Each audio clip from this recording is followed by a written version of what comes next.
He flipped an old boat in the middle of a snowstorm, just to give stray dogs a place to survive.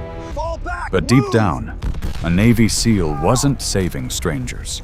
He was hoping his own lost dog was still alive somewhere out there.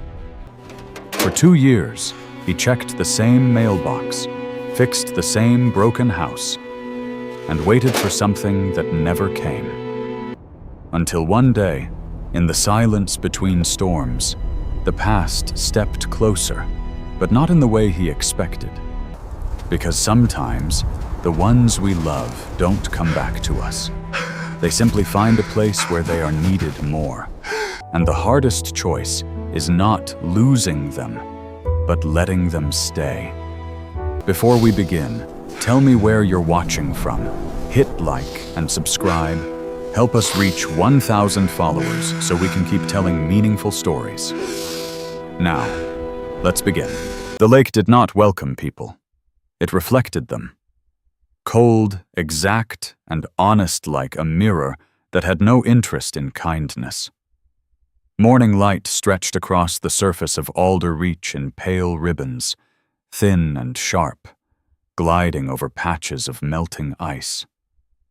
The wind carried the smell of damp wood, iron, and something older something that had outlived every house built along its edge. Rowan Vale stood at the front of the property that no one wanted. He did not move for a long time. Not because he was unsure, because standing still had become a habit one he had learned somewhere far from here, in places where moving too soon meant not moving again. He was a man built for motion, but shaped by restraint. 35 years old, tall just over 6 feet, lean, compact strength, the kind that didn't advertise itself. His face was clean-shaven, and the sharp angles of his jaw and cheekbones exposed like edges worn by wind and discipline. His skin held the faint roughness of cold climates, a pale tone touched by years of harsh air. His dark brown hair was cut short in a military style, though it had grown just enough to soften the severity. His eyes, gray-blue, did not scan the world. They observed it, quietly, without judgment, as if he had already seen enough. He wore the same clothes he always wore. An old olive-gray tactical combat shirt, the fabric softened from years of use, faintly frayed at the cuffs and shoulders. Underneath, a dark red thermal layer peaked at the collar, a small, stubborn note of warmth beneath the worn exterior. His combat pants, faded earth brown with sagging utility pockets, carried creases that no longer held shape. His boots were heavy, scratched, dependable. On his wrist, a military watch that had outlasted everything it was meant to measure. Yet the house behind him leaned slightly to one side, not dramatically, just enough to make people uneasy. Wood planks warped, paint peeled. One window was boarded. The front steps creaked before anyone stepped on them. It had been on the market for 3 years. No one wanted it. Rowan bought it in one afternoon. Cash. No inspection. No negotiation. The realtor had asked once, only once, why. Rowan had looked past her, toward the lake, and said nothing. Because the truth was too simple. This was the last place Atlas knew as home. Inside, the house smelled of old winters. Dust drifted in thin beams of light cutting through cracked blinds. The floor groaned under each step, not in protest, but in memory, as if it had been waiting too long for weight to return. Rowan placed his bag down near the door. He didn't unpack. Not yet. Instead, he walked through each room slowly, touching nothing. Just looking. The kitchen? Small, functional. A rusted sink. The back room, where a bed used to be. The doorway that led to the porch. His gaze lingered there. A flicker not of sight, but of recall. A shape that wasn't there anymore. A dog sitting just beyond the threshold, not crossing in, waiting, always waiting, until told. Rowan exhaled slowly. It wasn't grief that tightened his chest. It was something quieter, something more stubborn. Outside, the wind shifted. He stepped back onto the porch, boots thudding softly against the worn wood. The mailbox stood at the edge of the property, slightly tilted. Its red flag faded into something closer to rust than color. Rowan walked to it, opened it. Empty. He didn't react, didn't sigh, didn't frown. He simply looked inside for a moment longer than necessary, then closed it, gently, as if something fragile had almost been there. He didn't stay idle. Rowan never stayed idle. By midday, he had already started work. Boards were replaced, nails driven in straight lines, broken hinges removed and reset, movements precise, efficient, almost mechanical, but not careless. Every action held weight, like it mattered beyond the task itself. Because it did. He wasn't fixing a house. He was preserving a location, a point on the map that had to remain exactly where it was. Because if Atlas came back, it had to be recognizable. Around late afternoon, a truck rolled slowly past the property. It slowed. Not enough to stop. But enough. The driver glanced out, an older man with a broad frame and a beard that had gone gray unevenly. His eyes lingered just long enough to register the scene. A stranger fixing a dead house. Then he drove on. Rowan didn't look up. He had already felt the gaze. He always did. The sun dipped lower, casting long shadows that stretched across the yard and into the road. Rowan wiped his hands on his pants and stepped back, looking at the front of the house. It was still broken, still leaning, still unwanted. But now, it was occupied. That mattered. That night, just as the last light disappeared beyond the lake, Rowan heard something. Not loud, not clear, just a faint sound against wood, a single soft tap, like something brushing the porch. Rowan froze. His body reacted before his mind did, shoulders tightening, breath held halfway. He turned slowly. The porch was empty. The wind moved lightly through the boards, making them creak in uneven rhythm. Nothing. He stepped forward anyway. Opened the door. Looked out. No shape, no shadow. No movement. Just the cold. And the lake. Rowan stood there for several seconds longer than needed, then nodded once to no one. Closed the door. But that night, he didn't latch it.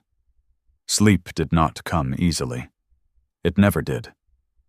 Rowan lay on a mattress without sheets, staring at the ceiling, listening. Not for danger, for something else. Something he couldn't name without breaking it. Every small sound mattered. Wood shifting, wind brushing against the house, the distant crack of ice settling on the lake. And once, just once, he thought he heard it again. A step. Light. Measured. Controlled. Like something that knew exactly how much noise it was allowed to make. Rowan closed his eyes. Didn't move.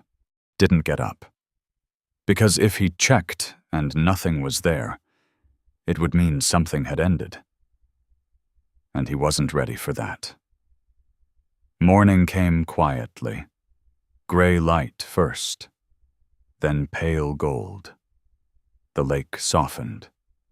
The world resumed. Rowan got up. No hesitation. No lingering.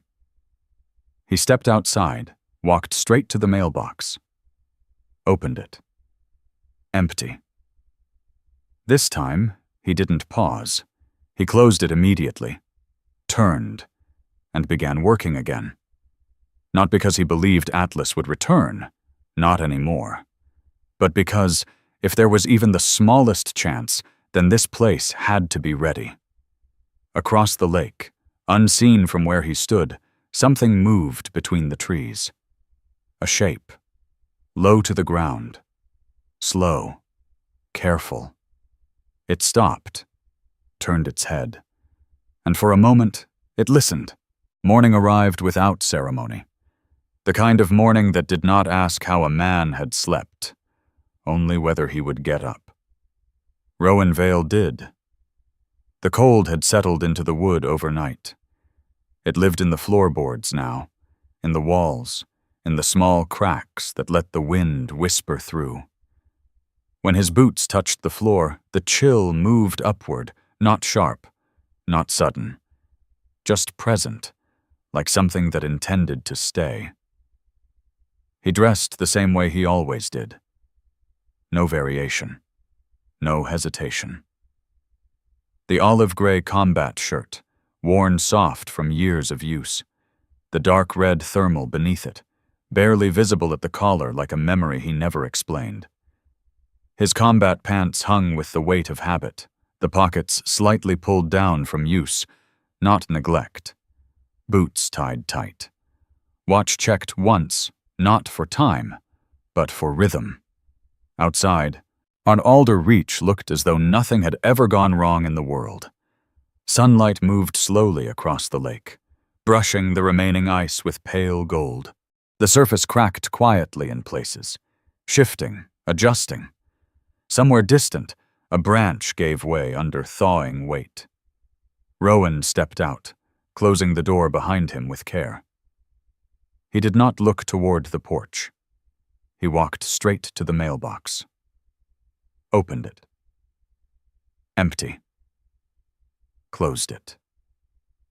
No pause this time. He turned back toward the house, already planning what needed fixing next. The left window frame, the back hinge, the loose plank near the steps, movement replaced thought. That was the only way forward. By mid-morning, the sound of hammering carried across the yard. Measured strikes, not loud, not rushed. Rowan worked without interruption. He did not hum, did not speak. The rhythm of his movements was steady enough to feel almost rehearsed, though no one had ever taught him how to rebuild a place meant for waiting. A truck pulled up sometime after noon. This one did not slow. It stopped. The driver stepped out, a man in his early 50s, broad-shouldered, thick through the middle, wearing a flannel shirt beneath a heavy jacket.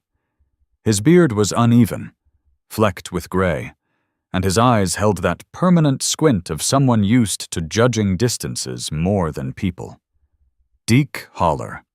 Deke Holler and the hardware store 2 roads down, the kind of place where people came not only for nails and rope, but for opinions they didn't ask for. He stood with his hands on his hips, looking at Rowan's work like he was inspecting something slightly amusing. "You the one bought this place?" he called out. Rowan didn't look up immediately. He finished driving the nail in, straight and flush, before turning. "Yes." Deke gave a short laugh. "That's so." He walked a few steps closer, boots crunching lightly against gravel. "Didn't think anyone would take this one. Too close to the water. Foundation's off. Roof'll need more than patchwork." Rowan nodded once. "I'll fix it." Deke studied him a moment longer. "You from around here?" "No." "Figured." There was a pause. Not awkward. Just empty. Then Deke's gaze drifted toward the side of the yard, where an old wooden boat lay half buried in weeds and thyme. "You planning to use that thing?" he asked. Rowan followed his line of sight. The boat had once been painted white. Now it was a peeling memory of it. One side had cracked along the grain, the wood darkened from years of moisture. It had no engine, no oars, no purpose. Rowan shook his head. "No." Deke smirked. "Shame. Might float if you don't look at it too hard." He chuckled at his own joke, then glanced back at Rowan, waiting for something, agreement, maybe. Rowan didn't laugh. Deke shrugged. "Well, if you need supplies, you know where to find me." He turned, walked back to his truck, and drove off without another word. Dust settled slowly in his wake. The afternoon stretched long and quiet again. Rowan worked through it. But something had shifted, not outside, but inward. A small pressure, barely noticeable, like a thought that hadn't formed yet. He noticed it when he stopped for water. The yard felt observed. Not by a person. Not in a way that made his shoulders tighten. Just watched. Rowan turned his head slightly. Nothing moved. The tree line stood still. The lake carried its slow, reflective calm. The old boat remained where it had always been, tilted, forgotten. He exhaled and went back to work. Later, as the light began to soften, Rowan walked toward the edge of the yard. He didn't know why. There was no task waiting there, no board to fix, no nail to drive. But his steps carried him anyway, slow and deliberate, boots pressing shallow marks into the damp ground. He stopped near the boat. Up close it looked worse, and the wood had warped along its length. One side had split enough to let cold air pass straight through. The inside was filled with dry leaves and old debris, gathered over seasons that had come and gone without interruption. Rowan crouched slightly, brushing a hand along the surface. The wood was rough, but not entirely gone. Still usable. In a different way. A sound. Not from the house. Not from the road. From behind him. Rowan turned sharply, faster than before, faster than he had allowed himself since arriving. At the edge of the trees, something moved. Low. Brief. Gone. No shape held long enough to confirm, but the space it left behind felt occupied. Rowan didn't step forward, didn't call out. He simply stood there, watching the place where the movement had been. Waiting. The silence returned. But it did not feel empty. Rowan straightened slowly. His gaze shifted back to the boat. A thought settled, not sudden, not forced. Just, "So correct." He moved without hesitation, gripped the side of the boat, tested its weight. Heavy, but manageable. He adjusted his stance, boots digging slightly into the ground for leverage, and pushed. The boat resisted at first, stuck in the earth. Then it gave, a slow, dragging shift. Wood scraped against soil with a low, uneven sound. Rowan repositioned, lifted one edge higher, and turned it over. The boat fell with a hollow thud. Upside down.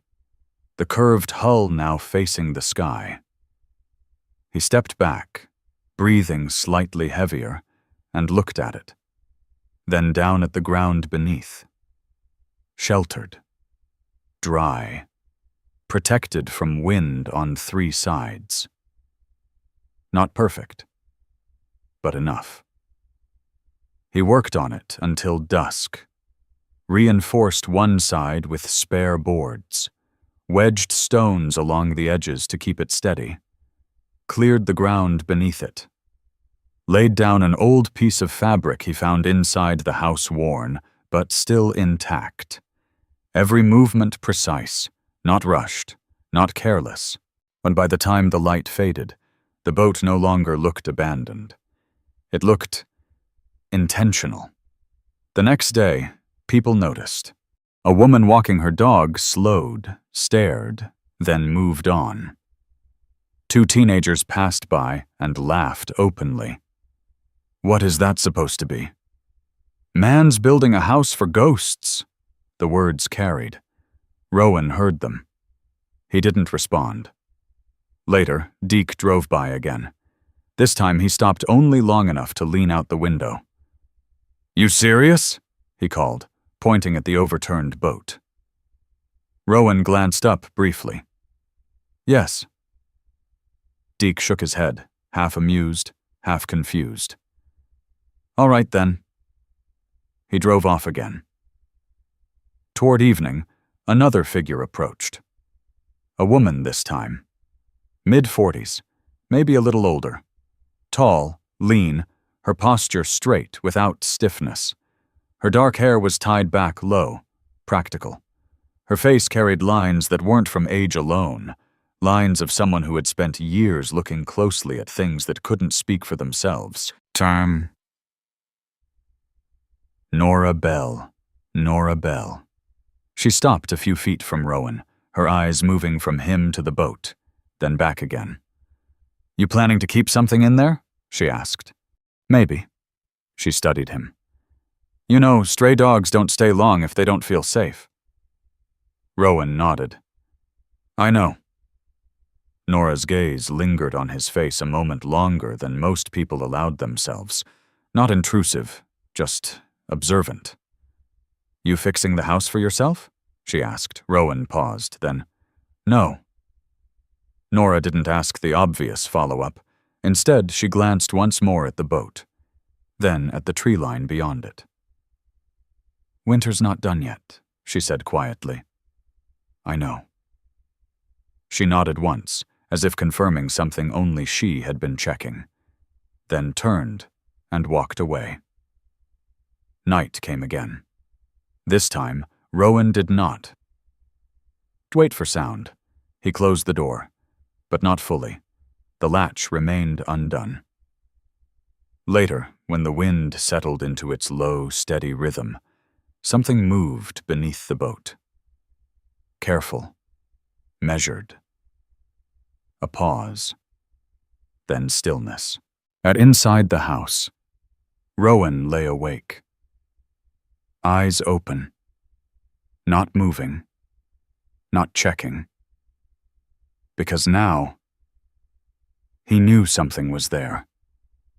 And for the first time since he arrived, that was enough. The morning did not feel new. It felt watched. Rowan Vale stepped out of the house before the light had fully settled over Alder Reach. The sky was still pale, a washed-out gray leaning toward gold, and the lake held its breath beneath a thin veil of mist. The world looked unfinished, like something that had not yet decided what it wanted to become. He didn't stretch, didn't linger. He walked straight toward the overturned boat.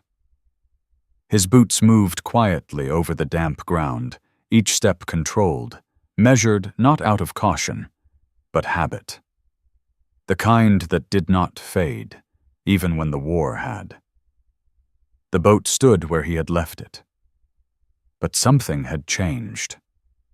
Rowan slowed, then stopped. The ground beneath the boat was no longer untouched. He crouched slightly, his eyes narrowing, not in suspicion, but in focus. Tracks. Not random, not scattered. Yet they were deliberate. A set of paw prints pressed into the softened earth, slightly deeper on one side, uneven in rhythm. Large, too large for a stray. Rowan didn't reach out to touch them. He didn't need to. He had spent years reading ground like it could speak. These prints didn't belong to panic, They belonged to control, to something that moved carefully, even when it had no reason to hide. Rowan exhaled slowly. Not relief. Not yet. But something shifted. Something that had been silent for a long time. Leaned forward. He stood up, his gaze following the tracks outward. They moved away from the boat, toward the trees, but not in a straight line. They curved, paused, turned, as if whatever had made them had not been in a hurry, or worse, had been deciding. Rowan followed for a few steps, then stopped. His jaw tightened slightly. He could track further. He could follow this, push it, force an answer. But that wasn't how this worked. Not this time. He stepped back. Let the trail be. Once if it came once, it could come again. And if it came again, he needed to be here. The rest of the morning moved slower. Rowan returned to the house, but his focus was no longer on repairs. Every sound mattered now. The shift of wind through the boards, the subtle creak of wood expanding under light, the distant call of something unseen across the lake. He worked anyway, hand steady, mind elsewhere. He fixed the back hinge, replaced 2 warped planks near the porch, adjusted the door frame so it would close more evenly. Each task done right. Each motion precise. Because that was the only way he knew how to stay in place without falling apart. Around midday, the sound of gravel crunching approached. Rowan didn't look up immediately. He knew the rhythm. Lighter than a truck. Steadier than a walk. A delivery route. He stepped outside. Evelyn Pike stood by the mailbox. She was in her late 50s, maybe early 60s, and with a posture that hadn't softened despite the years. Her coat hung straight, practical, dark blue with a faded patch at the shoulder. A canvas mailbag rested against her hip, worn but maintained. Her face was lined, not from age alone, but from habit watching, noticing, remembering. Her eyes were the kind that didn't miss patterns or changes. "You're up early," she said. Rowan nodded once. "Always am." She didn't smile. Evelyn wasn't unkind. She just didn't waste expressions. She opened the mailbox, shuffled through a small stack of envelopes, then handed him 2. Utility bills. Nothing more. Rowan took them without comment. Evelyn didn't leave right away. Her gaze drifted, not to Rowan, but to the boat, then to the ground around it, then back to Rowan. "You've got visitors," she said. Not a question. Rowan's grip on the letters tightened, just slightly. "You saw them?" Evelyn shook her head once. "No." A pause. Then, "But I saw what they left." Rowan studied her. Evelyn adjusted the strap of her bag. "Big dog," she said, "not stray-sized." Another pause. "Walks like it knows where it's going." That landed. Not because it confirmed anything, but because it aligned. Exactly. Rowan nodded once. "Yeah." Evelyn watched him for a moment longer. "You expecting it?" Rowan didn't answer.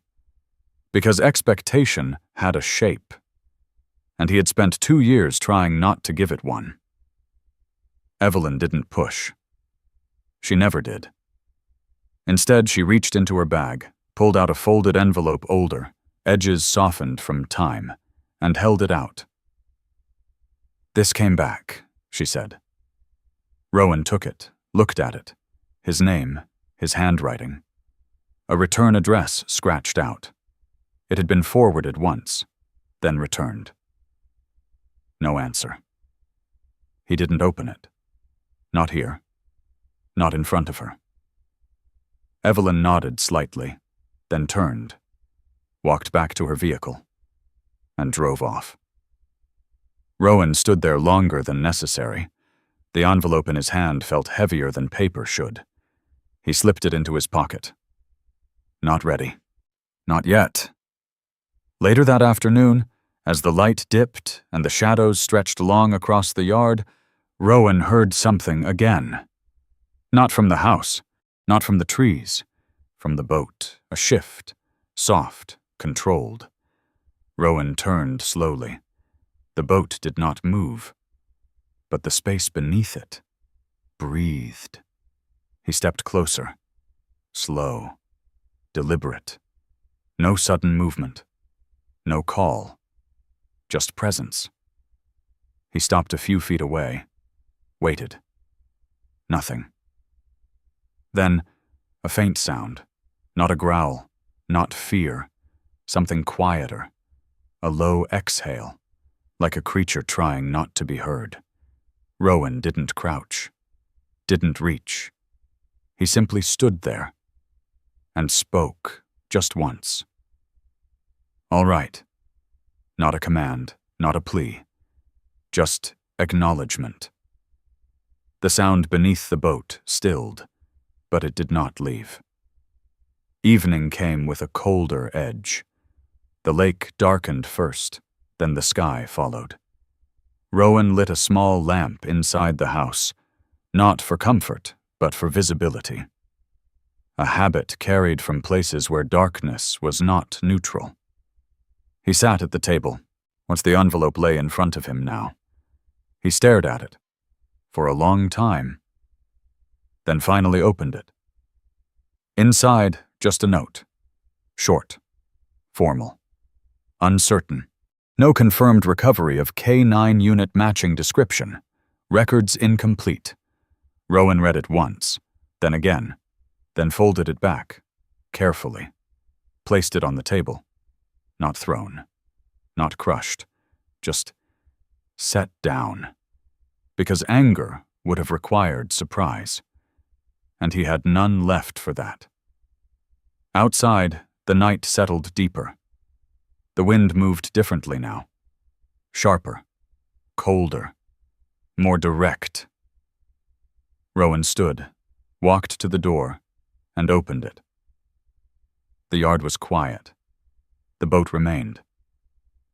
Unmoving, but not empty. He knew that now. Not because he had seen it, but because something had chosen to stay. At least for now. Rowan stepped out onto the porch, left the door open behind him. He didn't move toward the boat this time. Didn't check, didn't confirm. Because some things, if pushed, would disappear. And he wasn't here to chase anymore. He was here to be found. The day began with weight. Not the kind carried in muscles, or in tools, or even in memory. This was quieter. It lived somewhere behind Rowan Vale's ribs, steady, patient, like something that had been waiting for permission to be acknowledged. He stepped outside before sunrise, the air cutting sharper than it had the day before. The lake had lost its softness. Its surface was darker now, reflecting less light and more sky, as if it had decided to stop pretending to be welcoming. Rowan walked past the mailbox without opening it. That was new, not because he had stopped checking, but because something had shifted in the way he understood waiting. There were answers that did not arrive in envelopes, and there were truths that did not need to be delivered. He moved toward the tree line.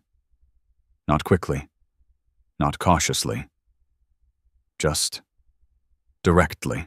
And the tracks from the previous day had faded slightly under the night's cold, but they hadn't disappeared.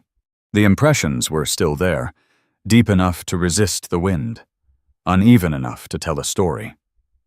Rowan followed them further this time. He didn't hesitate, because now this wasn't about chasing. It was about confirming. The path curved again, leading away from the boat, past a line of low shrubs, then toward a narrow break in the trees. Rowan stepped through. The forest on the other side felt different, closer, denser.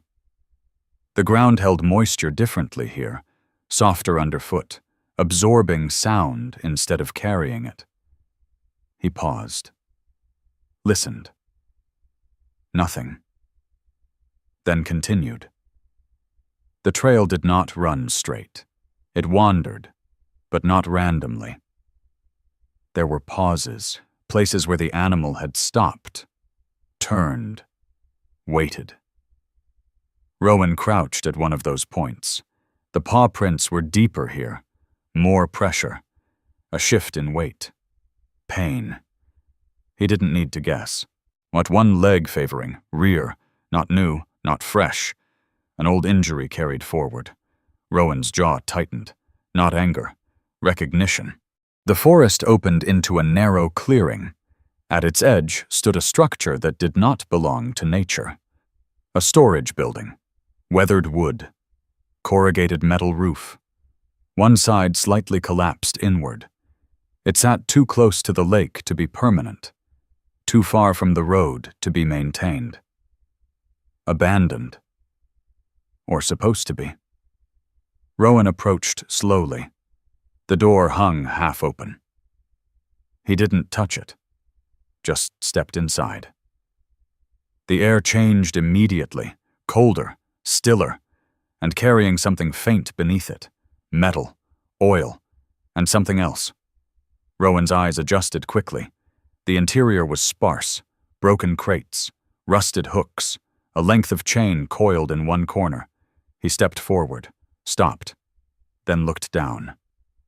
Marks. Not footprints this time. Drag lines. And blood.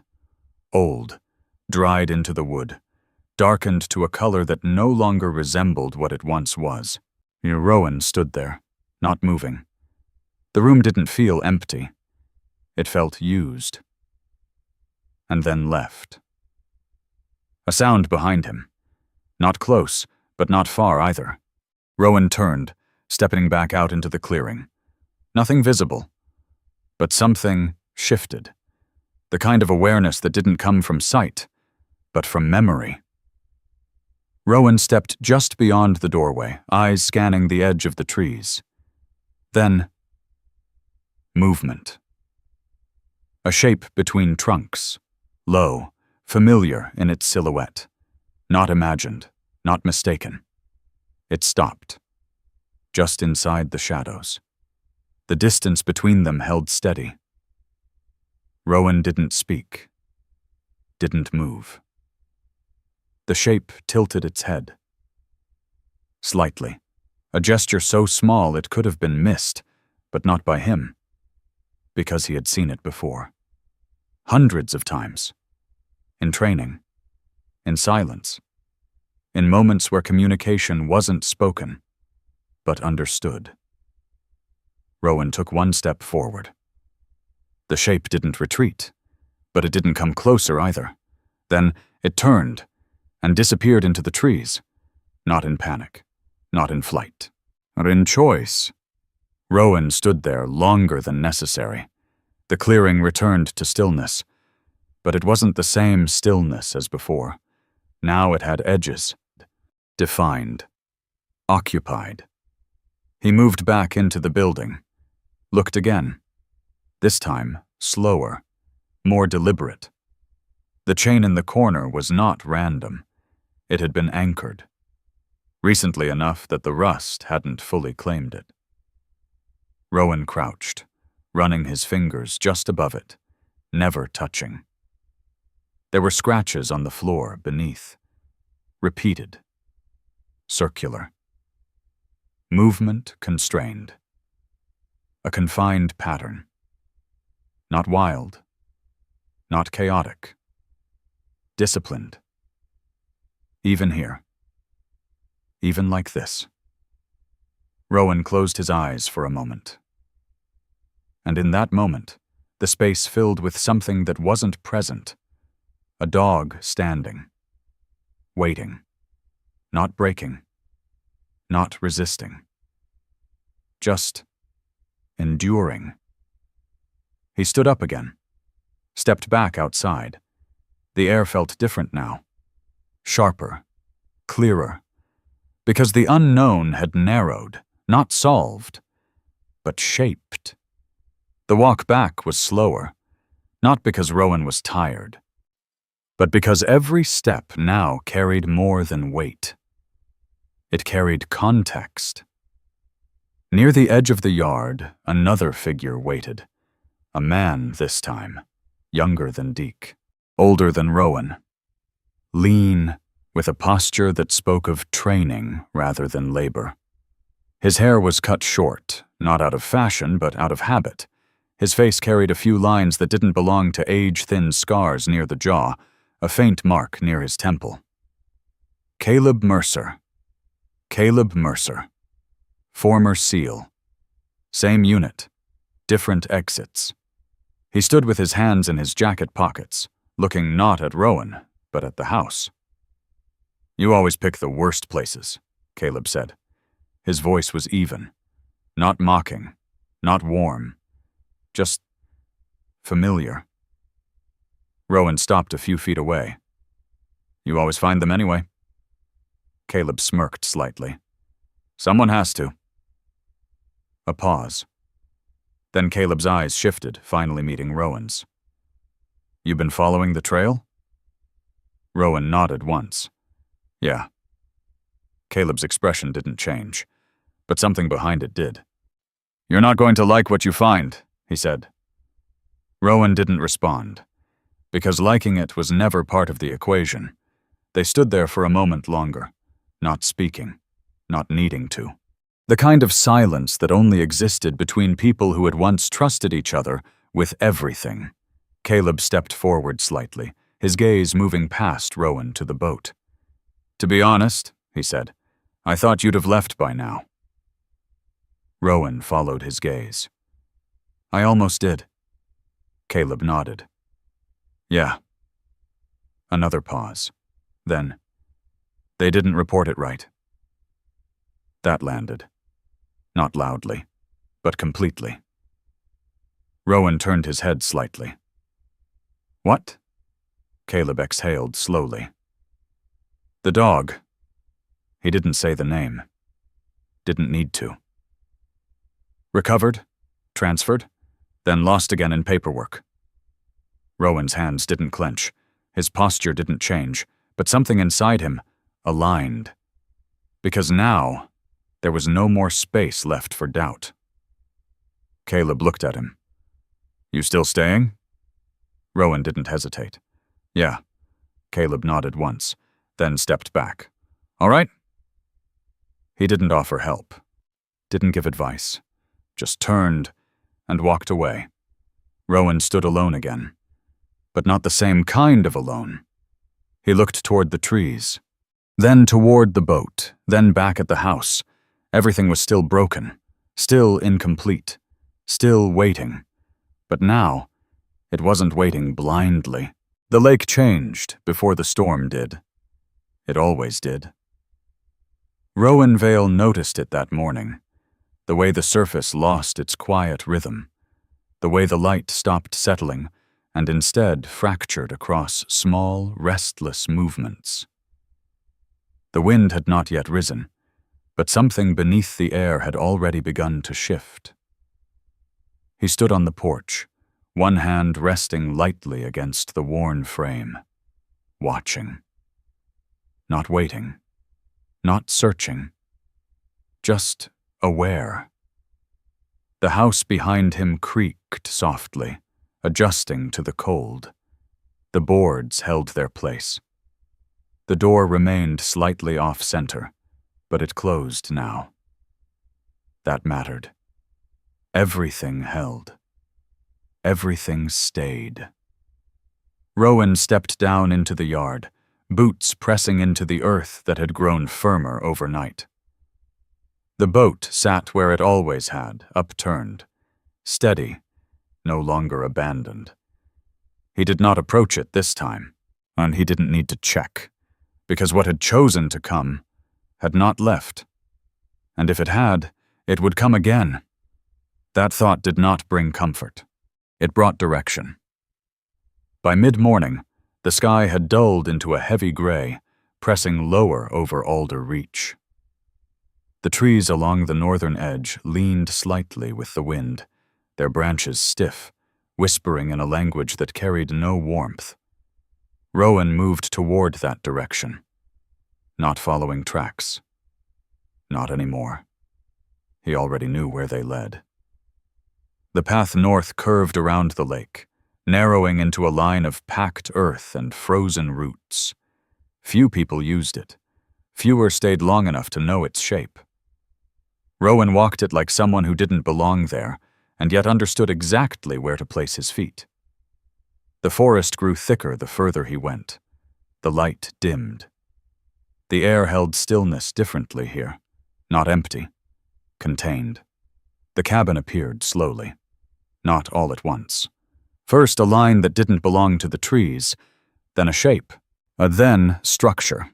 It stood at the edge of the lake, set back just enough to avoid the worst of the wind, but close enough to feel it. Built from dark timber, aged but maintained.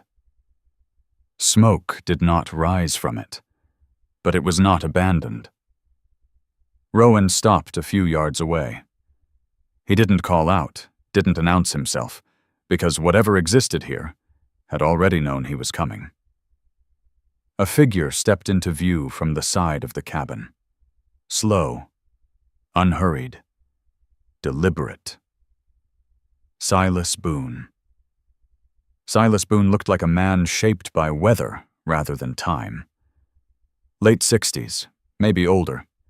His frame was lean, but not fragile built from years of labor that had not been softened by comfort. His shoulders held a slight forward curve, not from weakness, but from habit. His face was lined deeply, the kind of lines that didn't fade when he rested. His hair was gray and uneven, pushed back without care. A short, rough beard shadowed his jaw, more neglect than style. And his eyes were the only part of him that hadn't aged, clear, alert, and quiet. He wore a heavy coat, faded from use, patched in places that suggested he repaired things rather than replaced them. Gloves tucked into his belt, boots worn but solid. He looked at Rowan like someone measuring distance, not threat.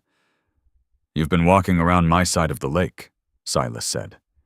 His voice was low, steady, carrying no edge. Rowan nodded once. "Yeah." Silas glanced past him briefly, toward the direction of the trees Rowan had come from. "Didn't expect you to come this far." Rowan's gaze didn't leave him. "I didn't expect to stop." Silas studied him, not suspicious, not welcoming, just understanding. Then he stepped aside.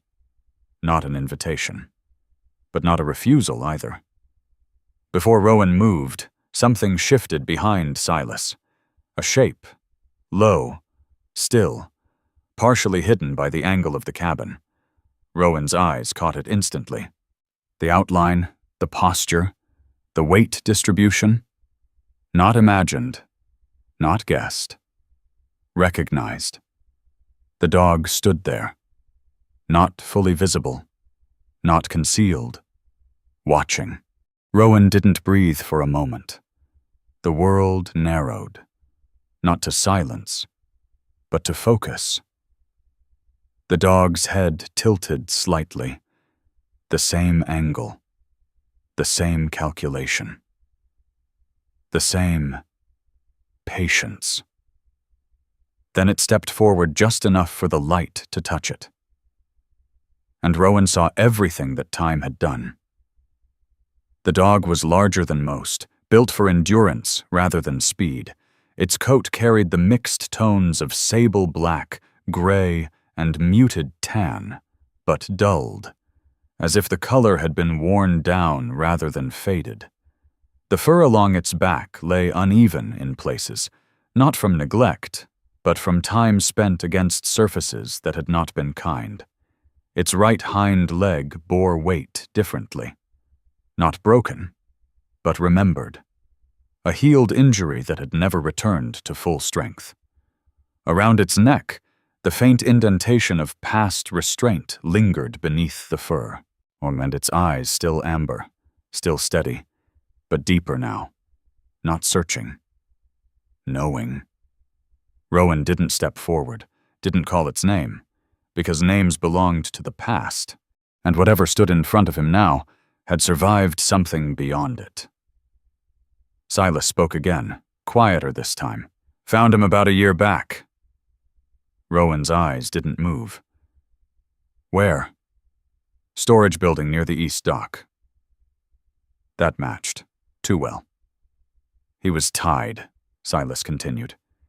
Didn't bark, didn't fight. Just stood there. A pause. Waited. Rowan's jaw shifted slightly.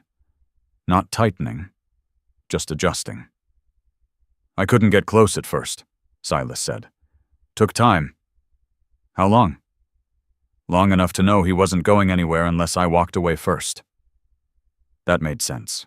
Too much sense. Silas moved a step closer to the dog, not touching it, just existing within its space. He doesn't follow commands, he added. Rowan finally looked at him. No, he said quietly. He never did. Silas gave the faintest hint of a nod. Thought so. The dog shifted its weight. One step. Forward, then stopped. The distance between it and Rowan held. Not fear. Not rejection. Balance. Rowan took a breath. Slow. Measured. And for the first time since he had arrived at Alder Reach, he allowed himself to see clearly. Not what had been.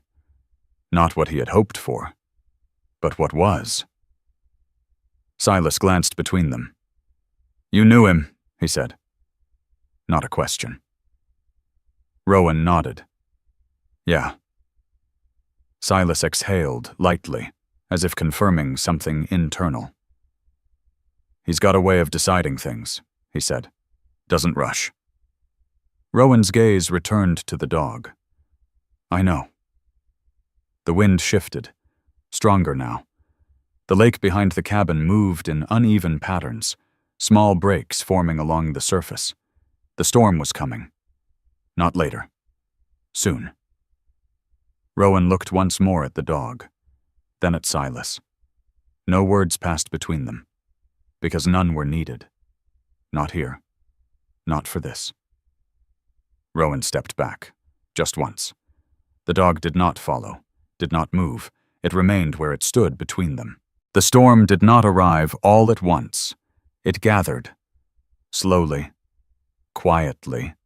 Inevitably.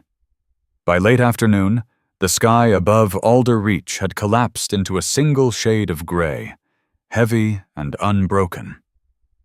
The light that once moved across the lake now pressed downward, dim and strained, as if the world itself were bracing. Rowan Vale stood just beyond the edge of the trees, not yet returning to the house, not yet leaving the northern side of the lake behind. The wind shifted first, a long breath drawn through the forest, bending branches, lifting loose snow into thin spirals that dissolved before they touched the ground. He watched it, not with anticipation, but with recognition. Storms had patterns. So did men. So did animals that had learned to survive both. Behind him, the cabin remained still. Silas Boone had not followed. He had not asked Rowan to stay. He had not offered anything at all. That was the kind of man he was. One who understood that some moments did not belong to conversation. Rowan took a step forward, then another. He did not rush, but he did not linger either. Because something inside him had already aligned, not resolved, but decided. The first real gust hit as he reached the open stretch near the lake. It cut sideways, sharp enough to sting against his face, carrying fine particles of snow that scratched lightly against exposed skin. His shirt shifted under the force, fabric pulling, then settling again. The temperature dropped fast, not gradually, decisively. Rowan adjusted his stance slightly, lowering his center of gravity without thinking. Old habits, still useful. Halfway across the open ground, he heard it. Not the wind, not the ice shifting beneath the lake. A sound that did not belong to the storm. A voice. Faint. Strained. Rowan turned immediately. Not scanning. Locking. The sound came again. A short. Broken. From the direction of the shoreline further north, where the land curved inward and the ice formed uneven ridges along the edge, he moved. Not fast, not reckless, but direct. Each step placed with intention, cutting through the rising wind, boots digging into snow that had not yet settled but already resisted. The shoreline came into view through a veil of white, and with it, a shape, a man, on the ground. Partially collapsed near the edge of the frozen water, one leg twisted awkwardly beneath him. Silas. Rowan closed the distance, dropped to one knee beside him. Silas's face was pale, the color drained by cold and strain, but his eyes were still clear-focused, stubborn. "Slipped," Silas said, his voice low, breath uneven. "Ice gave under me." Rowan glanced at the leg. Not broken, but caught. Partially wedged between two uneven slabs of ice that had shifted and locked. Not impossible, but dangerous. The kind of position that didn't forgive hesitation. And Rowan shifted his weight, testing the ice with one hand, then the other. "Don't move," he said. Silas gave a short breath that might have been a laugh. Wasn't planning on it. The wind rose again. Harder this time. Visibility dropped.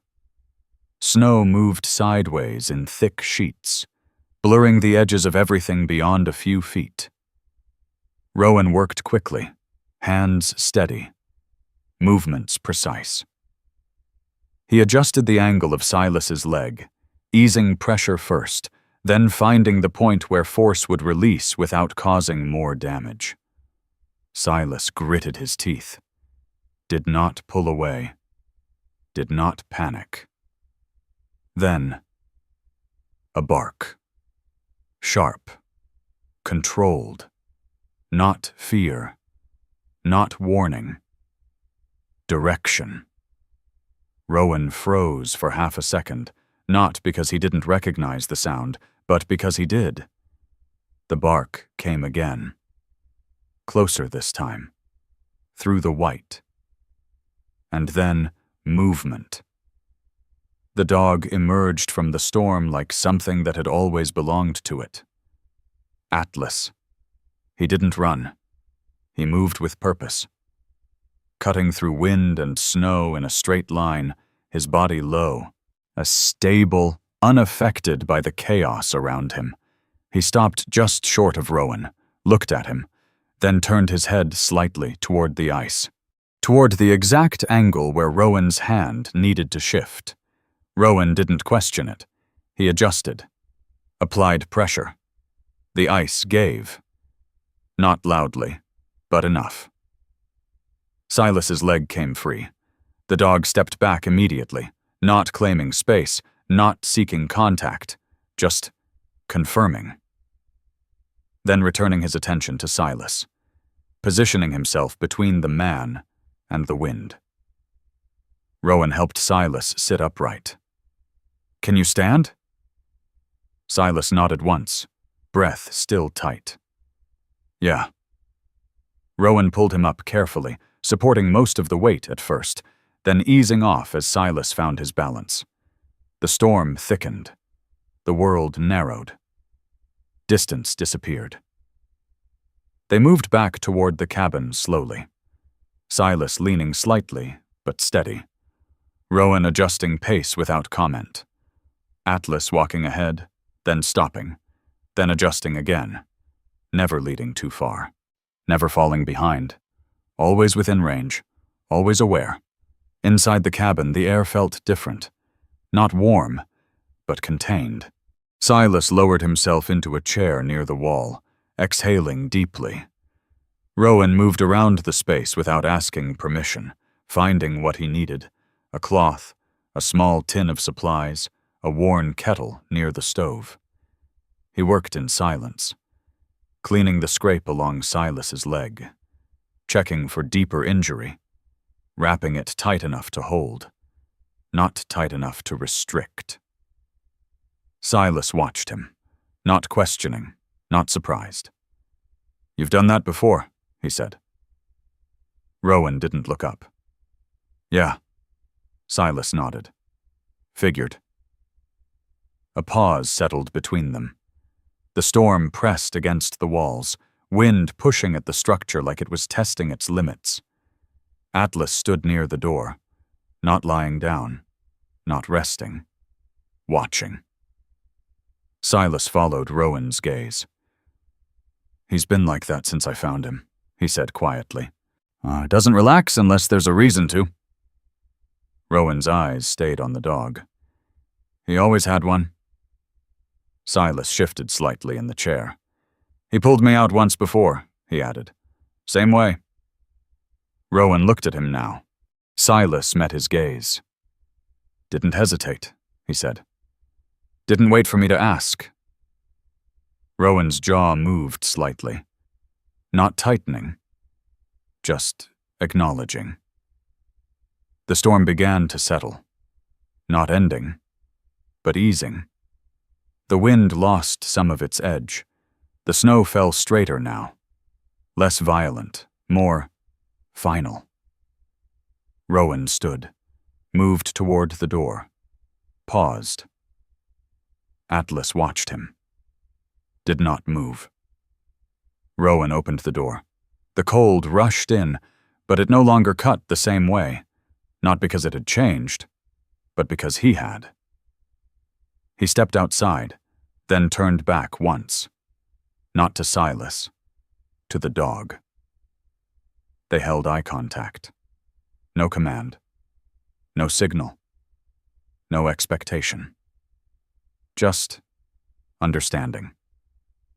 Rowan nodded once, then stepped into the storm. And this time, he did not look back again. The storm passed the way it had come, without apology, without explanation. Morning did not break it revealed. Alder Reach lay under a fresh layer of snow, untouched, unmarked, as if the violence of the night had been folded neatly beneath something quiet and indifferent. The lake stretched wide and pale, its surface smoothed into a deceptive calm. The sky had cleared into a thin, brittle blue, the kind that held cold long after the wind had gone. Rowan Vale stepped out onto the porch. He paused there. Not because he needed to, but because he could. That was new. The air still bit at his skin, but it no longer cut the same way. It didn't press. It didn't demand. It simply existed. And for the first time in a long while, Rowan existed within it without resisting. He looked toward the mailbox. He did not walk to it. Instead, his gaze moved past it, toward the yard, toward the boat.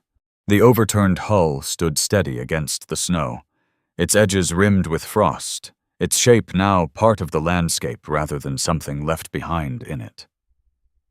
Rowan stepped down from the porch, boots sinking lightly into the fresh layer. Each step left a mark. Clear, defined, temporary. He moved slowly. No urgency, no tension coiled beneath the motion, just presence. When he reached the boat, he stopped. Something lay beneath it. small, still. At first it didn't move, then a shift, a tremble. Rowan crouched slightly, lowering himself just enough to see. A puppy, no more than a few months old. Its coat was a muted mix of brown and black, not yet settled into any clear pattern. The fur along its back stood unevenly, clumped slightly from dampness. One ear drooped more than the other, giving it an unbalanced, almost uncertain look. Its eyes were dark, too large for its face, and wide. Not with curiosity, with caution. Its front leg was held close to its body, not bearing weight. The limb wasn't twisted unnaturally, but it moved wrong, slow, guarded, as if the ground itself could not be trusted. The puppy did not growl, did not bark. It watched, waiting. Rowan didn't reach for it, didn't make sudden movement. He simply remained where he was, lowered, steady. "You're early," he said quietly. The words weren't meant to be understood, only heard. The puppy blinked once, a slow, deliberate motion, then shifted its weight, carefully trying to reposition itself further under the shelter. Not fleeing, just protecting what space it had. Rowan studied it. Not clinically, not emotionally, just completely. He had seen injuries like that before, not severe, but untreated.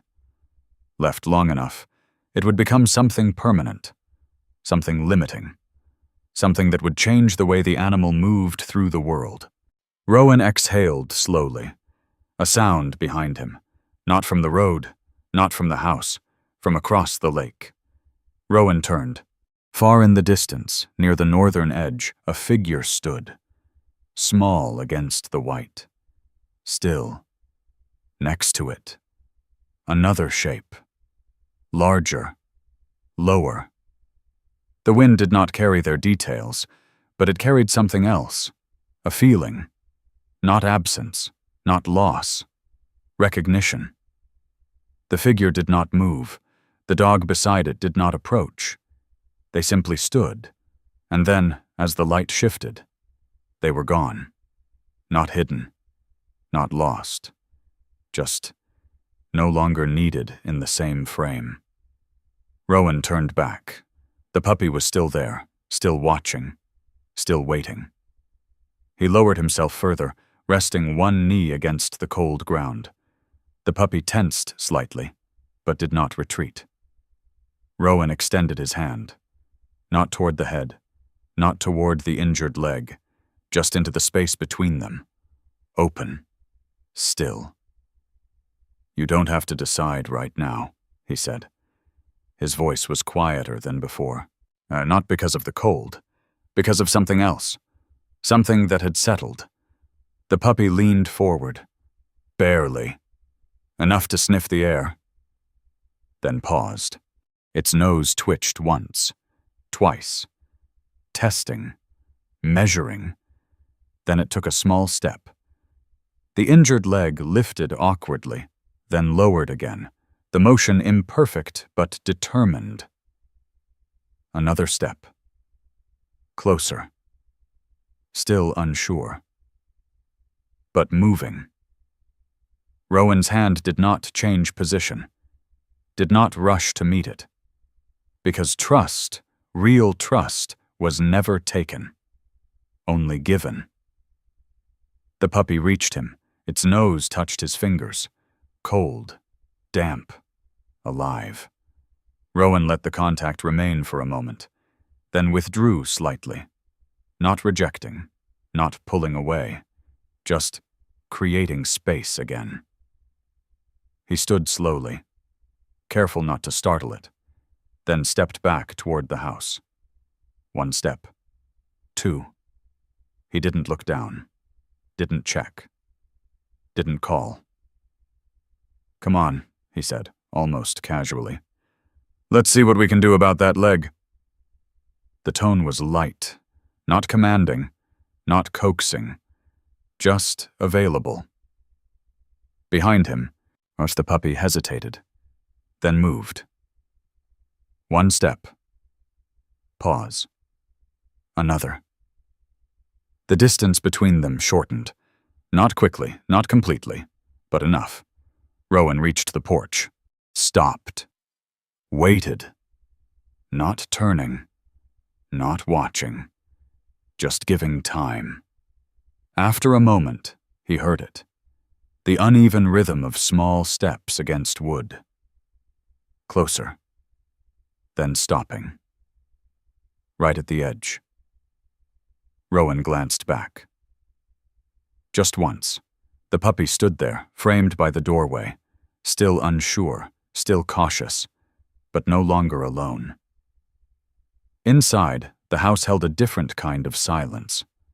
Not empty, not waiting, occupied. Rowan moved toward the table, clearing space without thinking. His hands worked automatically, setting things aside, creating room, preparing without urgency, but with purpose. He didn't look back again. He didn't need to, because something had already crossed the threshold. Outside, the lake reflected the sky, unbroken, unchanged, and somewhere beyond it, a cabin stood, a man rested, a dog remained, not because it was told to, because it had chosen. Rowan bent slightly, reaching for a clean cloth. "All right," he said under his breath. "Let's fix what we can." The words carried no weight beyond the moment, and that was enough. Some miracles don't arrive the way we pray for them. They don't always bring back what we lost. They don't always restore things to the way they were. Sometimes God answers in a quieter way. He lets us see that what we loved is still alive, still cared for, still where it needs to be. And in that moment, the miracle is not in getting it back. The miracle is in finding peace without needing to hold on. Rowan did not lose his friend twice.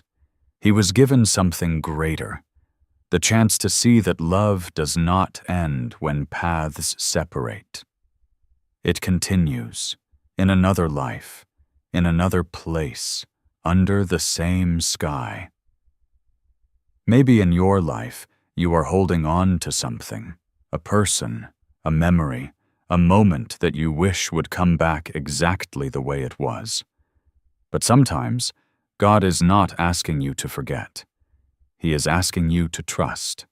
To trust that what was meant for you has already shaped you. To trust that what left you may still be living a story you cannot see.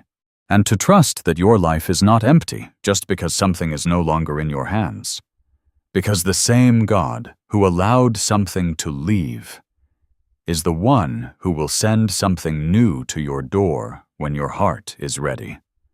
Not as a replacement, but as a continuation.